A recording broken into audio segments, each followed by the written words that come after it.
Con una moneda de 100 pesos colombianos que se introduce en una rocola de los años 40, se echan a rodar las memorias del disco y la música.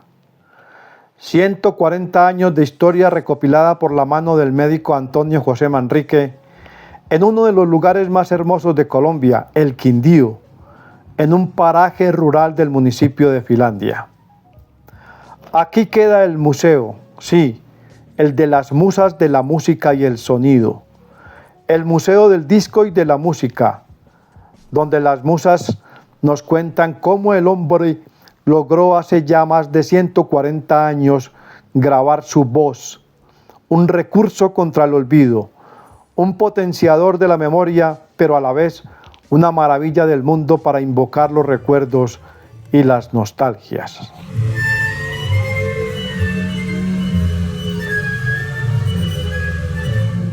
Este museo empezó en una calle de Miami, por donde caminaba el médico Antonio José Manrique después de acompañar a una paciente en un parto, en su condición de ginecólogo. Sus pasos lo llevaron a un supuesto museo del disco, donde descubrió que no había museo, sino la venta de música en CD. Y se preguntó por la enorme afición por la música que siempre lo acompaña. ¿Por qué no crear un museo del disco y la música en Colombia? Y aquí está.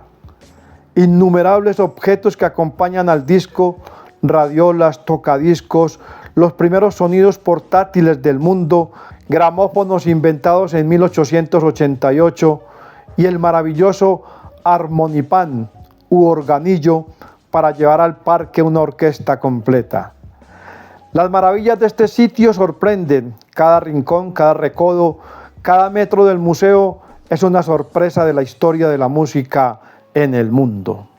Esto era maravilloso porque con esto se hacían las fiestas en la casa, con esto se escuchaban las noticias, se disfrutaba. Y esto sonaba así, mira.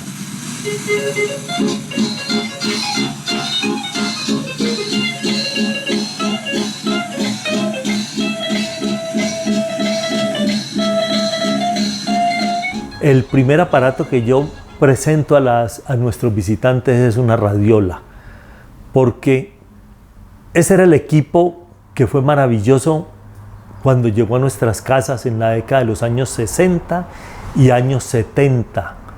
Es un equipo que mandaba en la sala de la casa. Con él se hacían las reuniones familiares, se escuchaban las noticias, se hacían los bailes, las fiestas. Incluso servía de escenografía para que nuestras hermanas mayores se tomaran la foto de los 15 años al pie de la radiola, ¿sí? Con una muñequita, una porcelana muy linda allí, una carpeta que era tejida por nuestra abuela o nuestra madre, y ahí tomaban la foto de los 15 años. No era el televisor el que mandaba en la sala de la casa, era la radiola. Ese es el primer aparato que destaco en este espacio. Después destacamos los equipos portátiles, porque ya en la década de los 70 aparecen los tocadiscos que funcionaban con pilas y con corriente. Siempre el hombre pensando en llevar la música a todos los lugares donde va. Al paseo, al río, a una finca, a una fonda, siempre llevando la música. Este es un pequeño gran disco original de Walt Disney y yo soy la narradora de cuentos de Disneylandia. Voy a comenzar a leerles el cuento de El Patito Feo. Ustedes pueden leer en su libro junto conmigo y sabrán que hay que dar vuelta a la página cuando escuchen a Campanita, el hada de Peter Pan, tocar sus campanitas así.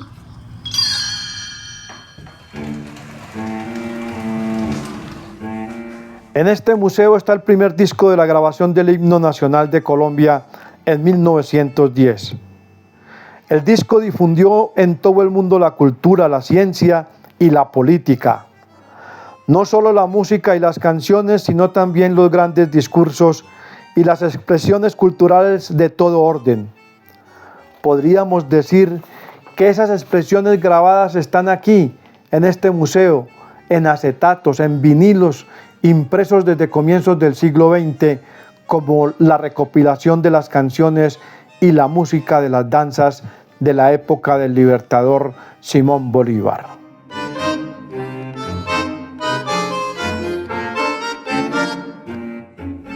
Un disco es un elemento maravilloso que ha servido a la humanidad casi por 140 años.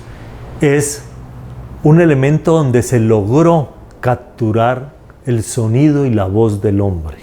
Tenía su antecedente en un invento maravilloso de Tomás Alva Edison que se llamó el cilindro, donde se capturó por primera vez la voz.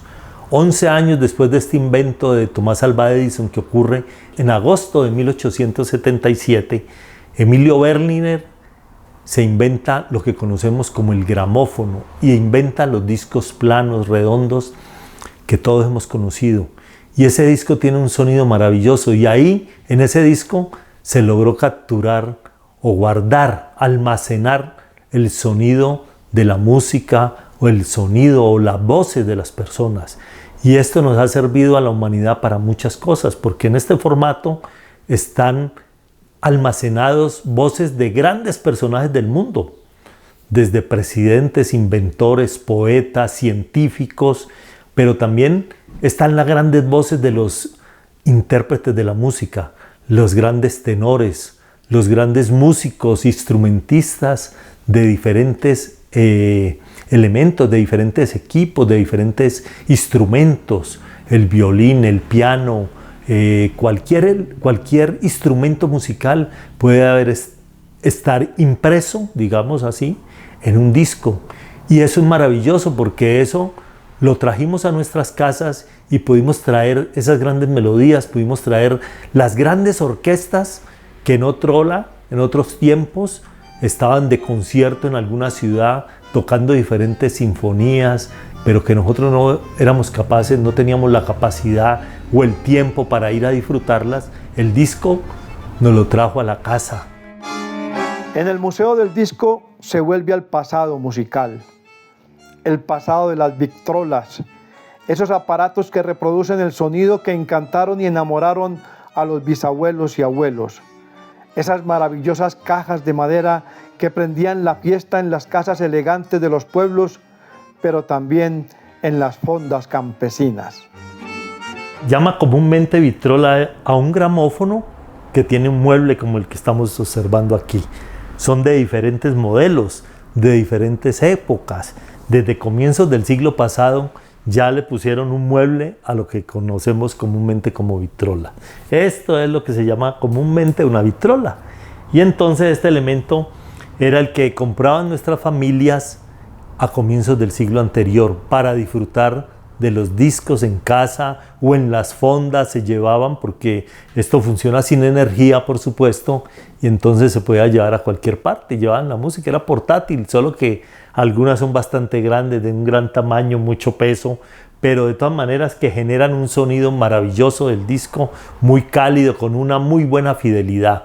Cada momento, cada paso que da el hombre en la grabación del sonido y en la reproducción de los sonidos y de la música es tratando de mejorar la calidad, la fidelidad y por supuesto el volumen en el sonido. La maravilla de la poesía y los relatos fantásticos también están en el Museo del Disco y de la Música. En una salita donde saltan al escenario las voces de Juan Rulfo, Pablo Neruda, Gabriel García Márquez o José Asunción Silva. Esas poesías y esos relatos que muchos conocemos por los libros, aquí también están en las propias voces de sus autores. Es maravilloso poder escuchar aquí a Pablo Neruda leyendo sus poemas de amor y la canción Desesperada, o escuchar de ese poema maravilloso del maestro Jorge Salamea Borda, El sueño y las escalinatas, en su propia voz, un libro que todos deberíamos de leer. También escuchar los poemas de Julio Flores en la voz de Víctor Mayarino, o los poemas de ese gran poeta Asunción Silva, y así muchos más. De todos los poetas del mundo hay literatura en disco. En este formato están grabados los versos de Federico García Lorca, por ejemplo, y de muchos ganadores de premios Nobel. Tenemos un disco maravilloso que fue grabado tal vez 1 o 2 meses después de que saliera el libro en el año de 1967, el libro de 100 años de soledad de nuestro gran premio Nobel Gabriel García Márquez. Y él, 2 meses después de haber salido la primera edición en Buenos Aires de 100 años de soledad, graba en un disco allá en Buenos Aires en agosto de 1967, graba el primer capítulo de 100 años de soledad en su propia voz. El coronel Aureliano Buendía había de recordar aquella tarde remota en que su padre lo llevó a conocer el hielo. Macondo era entonces una aldea de 20 casas de barro y cañabrava, construidas a la orilla de un río de aguas diáfanas que se precipitaban por un lecho de piedras pulidas, blancas. No solamente discos antiguos, sino elementos como la pianola se pueden disfrutar en el museo. Es la misma pianola que Úrsula Iguarán, en 100 años de soledad, les llevó a sus hijas para que aprendieran a bailar de la mano del músico italiano Pietro Crespi. Este piano es del año 1935-1936 aproximadamente. Bueno, este piano perteneció a una familia muy adinerada de la ciudad de Manizales, que le compró este piano a sus hijas para que aprendieran a tocar el instrumento, pero también que disfrutaran de la música, porque este piano tiene además otro elemento importante que normalmente no viene con los pianos. Este piano tiene otro elemento que se llama la pianola. Podemos apreciarla aquí. Este elemento lo llamamos la pianola, que es casi que escuchar la música automáticamente dando pedal, y que ese rollo de papel que usted aprecia ahí pueda ir girando y generando la música. No podrían faltar en este museo una biblioteca sobre la música. En esta biblioteca se encuentra la historia de la música desde finales de los años 1500, cuando el mundo empieza a conocer la ópera, la música clásica y su historia, pero también la modernidad del rock, diseños maravillosos de los discos y las carátulas que están perdidos en la memoria musical, pero que encuentran en este museo sus evidencias y sus recuerdos. Es importante dentro del estudio de la música tener una biblioteca adecuada. Aquí tenemos la historia de la música desde finales de 1500, cuando comienzan las primeras óperas. Y nosotros tenemos libros donde nos enseñan acerca de cada una de las óperas famosas, cómo fueron producidas, por qué se realizaron las óperas, y posteriormente vienen los otros géneros, viene la música clásica en los años 1700. Entonces tenemos toda esa información en literatura, en libros adecuados para que cualquier persona pueda encontrar información. Hemos asesorado estudiantes en tesis de grado, de doctorado en violín para Estados Unidos. Hemos asesorado a algunos escritores, un escritor muy famoso que falleció recientemente en Costa Rica, el señor Jaime Rico Salazar, vino aquí a buscar información para escribir sus libros. Hemos asesorado productores de la música de la Universidad del Bosque en la ciudad de Bogotá. Entonces es importante porque el museo brinda además no solo el venir a conocer los discos y los equipos reproductores, porque esta es una historia de la reproducción de la voz y de la música, sino además la información para las personas interesadas en estudiar acerca de uno de los géneros determinados.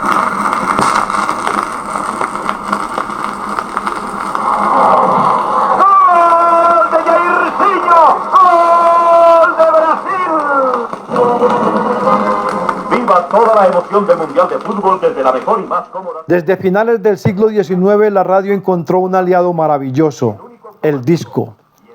El disco no solo les sirvió a los radiofonistas para transmitir las voces de cantantes y grupos musicales, sino también sus pautas publicitarias, como los programas educativos y culturales. En el museo se da cuenta de esa alianza que aún perdura en algunas emisoras del mundo. Digamos que el principal aliado del disco en el siglo pasado fue la radio. Gracias a ella podemos escuchar la música, podemos escuchar las voces, de lo que ya hemos hablado, de las voces grabadas, porque el disco era el elemento con el que funcionaban las emisoras. Y las emisoras tenían programas que nos dejaban escuchar determinado tipo de música, llámese música clásica, o nos dejaban escuchar poesía, o nos dejaban escuchar discursos gracias a ese disco que colocaban allá en la radio. ¡Copartidarios! ¡Ha llegado la hora! Oiga, Milón, para esa tos tome Balticicol compuesto, porque Balticicol compuesto fluidifica las secreciones bronquiales. El recorrido del museo sorprende al visitante cuando se abre una pared que no estaba en la visión formal y se accede a un teatro con aquellas sillas antiguas de los teatros de Pueblo Viejo. Las sorpresas que hay en este teatro son maravillosas, como por ejemplo ver cine grabado en un acetato, el ya olvidado disco láser.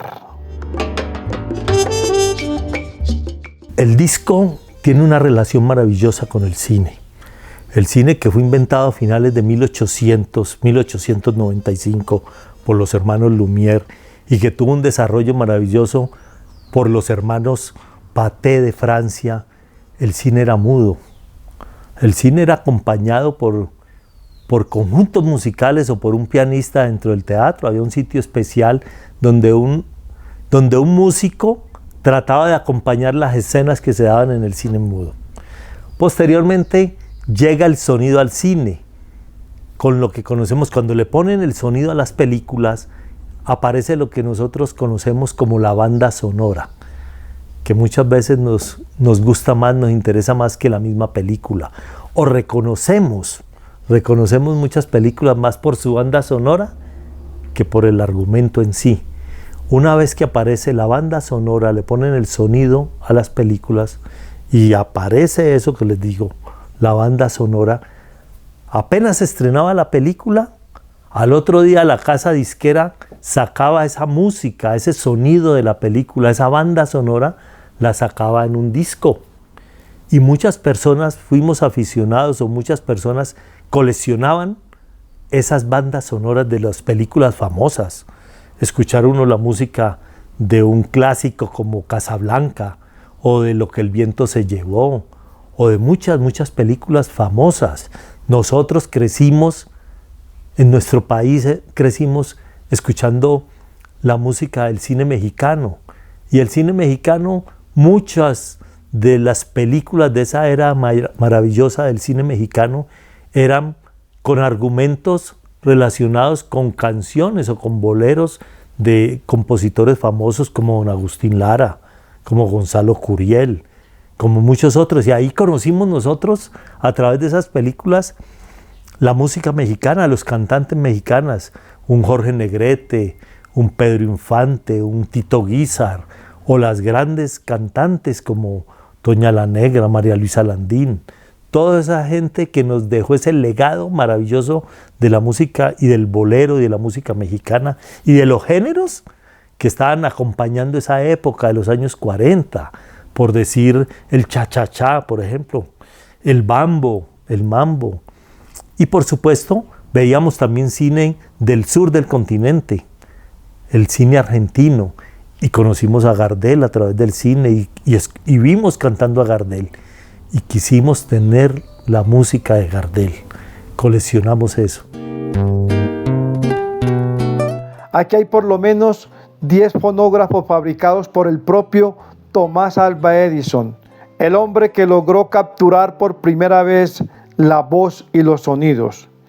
Y como una novedad, la historia de Nipper, el perro que escucha el fonógrafo y que ha sido la imagen durante casi 100 años de la RCA Víctor.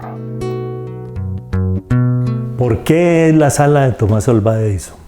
Porque a Thomas Alva Edison es la persona a quien se le atribuye haber capturado por primera vez la voz, almacenarla en un formato para ser escuchada posteriormente. Es decir, a partir de ese momento es que comienza la historia de la voz y de la música grabada. Y esto se le reconoce a Thomas Alva Edison, aunque hay informes y datos de que en Francia otro señor, que era un poeta bohemio llamado Charles Cros, también hizo el mismo desarrollo, pero no siguió con el desarrollo de su invento como sí lo hizo Alva Edison, que lo desarrolla en agosto, en diciembre lo patenta y por eso es que se le atribuye a Thomas Alva Edison el haber capturado por primera vez la voz, almacenar la voz para ser escuchada posteriormente. Ahí es donde comienza la historia maravillosa de la música, de la voz grabada y de los discos. El museo cuenta con aproximadamente unos 10 equipos originales fonógrafos de Thomas Alva Edison. En este momento tenemos en exhibición unos 7 o 8 y tenemos en bodega por lo menos 3 o 4 más fonógrafos originales de la industria de Thomas Alva Edison. Todos tienen más de 100 años, todos funcionan. Hay uno maravilloso de ellos que es un fonógrafo que yo nunca había visto. Es un fonógrafo eléctrico de Thomas Alva Edison. La visita al museo empieza y termina con la rocola, un robot de los años 40 que con una moneda le permitía al visitante de los bares, cafés y clubes sociales escuchar la música que deseaba, sin necesidad de pedírsela a un programador de las canciones. Y este elemento que es la rocola es un elemento maravilloso. Esto puedo decir yo que esto es un robot. Esta rocola en especial es del año 1948.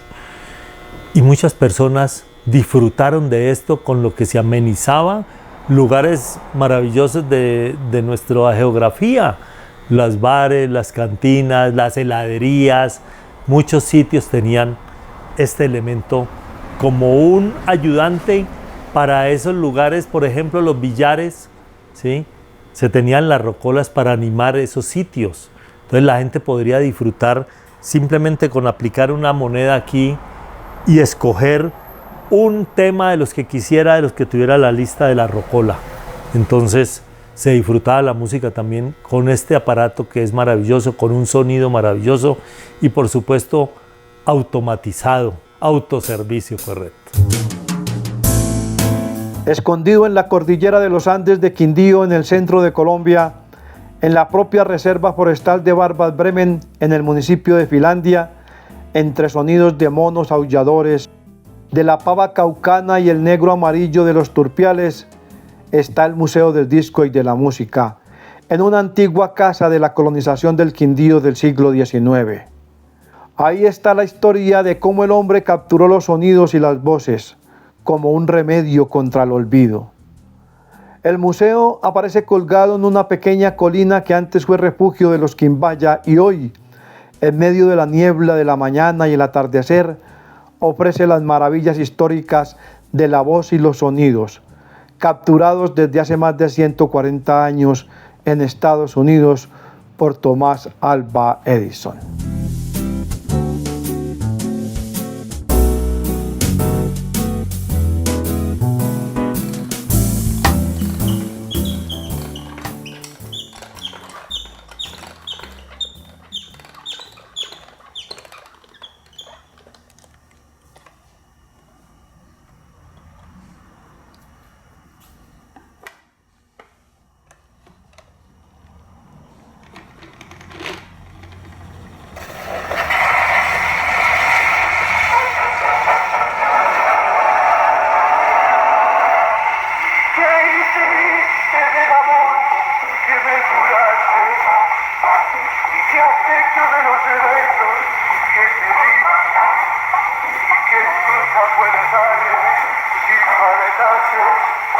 Y